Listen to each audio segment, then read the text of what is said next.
Hello everybody, how are you? We're doing these community spotlight videos for Pittsburgh, and this one is going to be about Swissvale. When I first heard Swissvale, I'm like, what? Swiss? Germans, I know. English, Scottish. Swiss? But yeah, the Swiss played a major role in the early days of Pittsburgh, and they had their own section of town, as do many ethnic communities. And that's how Swissvale came to be. Now, Swissvale, if you know the area, is just south of Edgewood, kind of somewhat west of Frick Park. Frick Park is a very commonly known, famous area of town. And so I had no idea about Swissvale. I learned this. I mean, I was in line at the Denny's and waiting to be seated there. Now, I always sit at the counter. And a lady engaged me. She heard me talking to my agent about this series, and she said, you got to do a video on Swissvale. And I assume she knows what she's talking about because she had a Swissvale High School band class of '89 t-shirt. And she was also wearing a Pittsburgh Penguins Stanley Cup champions 1991 through 1991, which I think was maybe a joke of some kind. But so she seemed local. She seemed like she knew what she was talking about. If you know different, let us know on the Tweeter machine or right here on the YouTuber. So Swissvale, guys, goes all the way back, settled in 1732, incorporated in 1741. And again, the Swiss coming to getting out of Switzerland, coming to America, having a hard time of it in Boston. The Boston weren't down with the Swiss. They didn't like the yodeling so much. They didn't like, because the Boston prides themselves on their own loud, obnoxious voices. And so here come the Swiss yodeling, right? And they didn't like that. They didn't want somebody taking their role as the loud, obnoxious voices that nobody can understand. Because they're like, park the car in Harvard, and then here comes the yodeling. Yodelay-hee-hoo, yodelay-yodelay-la-la. And the Boston Brahmins are like, what? And they soon passed laws outlawing yodeling within the city limits of Boston. Well, the Swiss were having none of that. We're out.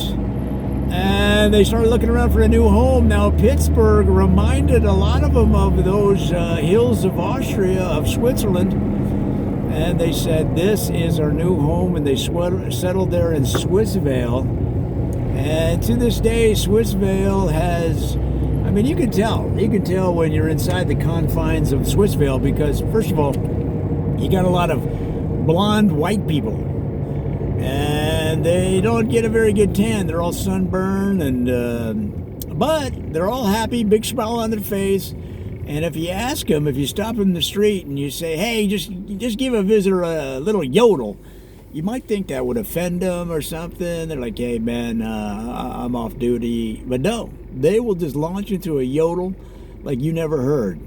And then they'll give you a coupon for some hot chocolate and a free beer at the local Swiss restaurant / bar and discotheque.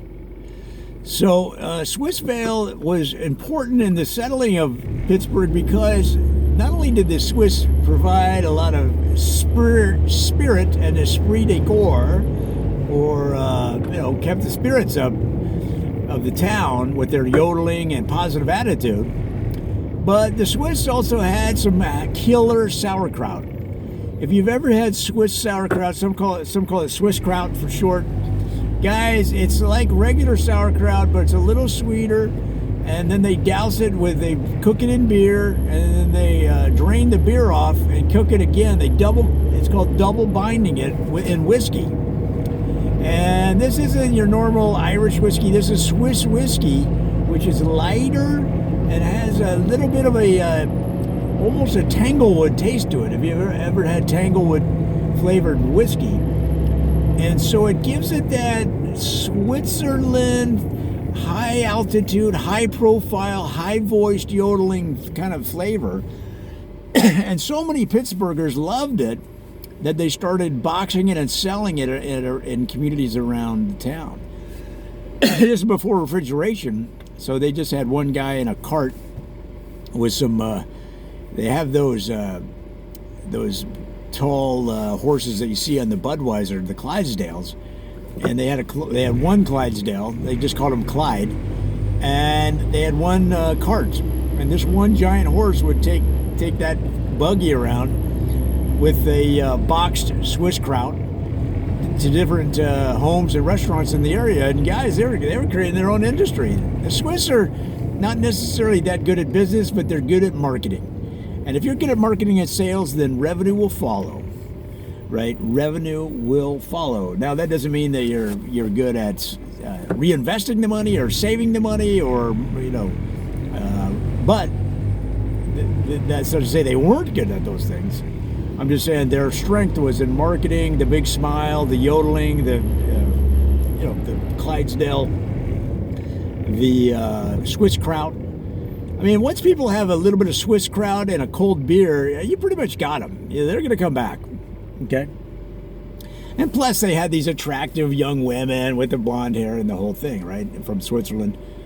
So now, here's some failed businesses that didn't work out so good. They tried to put in a couple of ski runs right here in Pennsylvania. Right here in the city of Pittsburgh. So they tried to do one down Arlington Avenue. They called it the Swiss Run.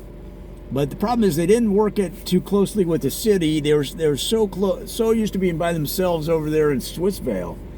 They never really got the permits for the city or worked closely with the city. And so what you had was people skiing down Arlington Avenue, which is a very steep street on the south side of town. During the winter, they'd ski down there because Swiss were trying to recreate their life in Switzerland. That's understandable, but you got to work with the city. You got to communicate. But they didn't do that, and they just opened a ski run on a major road while traffic was moving, okay? So people would pay for their skiing and find themselves skiing in and out of moving vehicles. Well, come on. You're going to have some accidents, and sure enough, a couple people skied headlong into a bus, all right? So it didn't take long before a couple of, Swiss going down the ski run, yodeling at the top of their lungs, take a header into the Port Authority Transit Authority, Mass Transit, Pennsylvania Mass Transit Port Authority, that you're going to have some complaints, okay? And backs up traffic. People are late for work. All right, so we get the idea. So eventually, the head of Swissvale, the mayor of Swissvale, his name was Kyle Schwensen. He worked with Pittsburgh. They learned to work with others. They learned to get outside of their own community. And, it was a growing, let's call it a teaching moment for everybody. And so now you can go skiing down major roads in town while traffic is moving. Now, how do they do that? They set aside a separate lane for the Swiss and their guests. And when they say guests, they mean anybody that really wants to ski the area, because they want your tourist dollars. So you basically, what I'm trying to say is, you can come to Pittsburgh and go skiing down streets, and there's very steep streets with lots of ins and outs, winding. If you're a good skier, you're going to enjoy it, but just remember that in the lane next to you will be moving traffic. So that's what they did.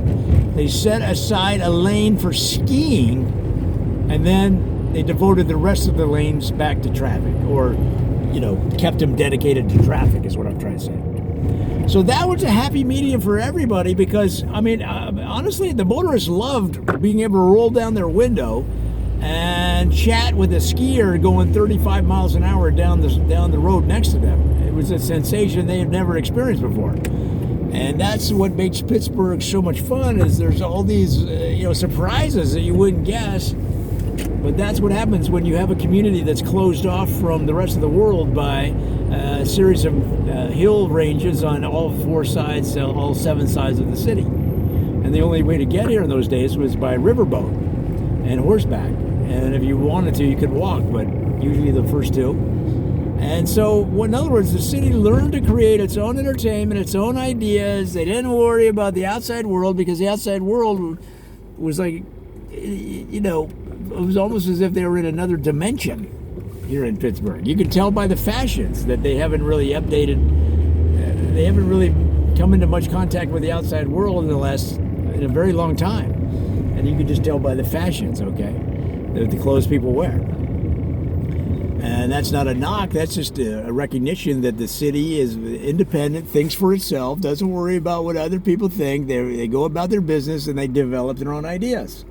And that's why you can ski in a traffic lane next to moving cars. Well, guys, that is a snapshot about Swissvale. There's so much more to talk about this community. And in the next Joe Ditzel parody, we'll try to get to it. Or eventually we'll have one, how to meet sexy single people in Swissvale. Things you can only do in Swissvale. Top 5 sports in Swissvale. There's a whole raft of things that we're going to talk about. But coming back and see us, and we'll see you then.